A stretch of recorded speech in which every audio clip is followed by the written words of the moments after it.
কষ্ট করে পরীক্ষার জন্য প্রিপারেশন নিলেন আপনি কয়েক মাস, কিন্তু ফলাফল যখন ভালো হয় তখন একটা আনন্দ আছে না নাই? সারাদিন রোজা রাখলেন রমজানে, কি কষ্ট, তৃষ্ণায় গলা ফেটে যায়, কিন্তু ইফতারির সময় যখন রুহাবজা শরবতটা খাই কেমন লাগে? একটা আনন্দ আছে না নাই? এজন্য আল্লাহ বললেন فإن مع العسر يسرا إن مع العسر يسرا।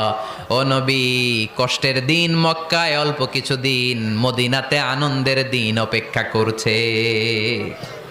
আমাদের জীবনে যদি দুঃখ কষ্ট আসে আমরা ধৈর্য ধরবো, তাওয়াক্কুল করবো একজনের উপর, তিনি কে? কারণ আমরা বিশ্বাস করি কষ্টের দিন এটা চিরকালের জন্য নয়, সামনে আনন্দের দিন আমাদের জন্য সেট করে রেখেছে কে?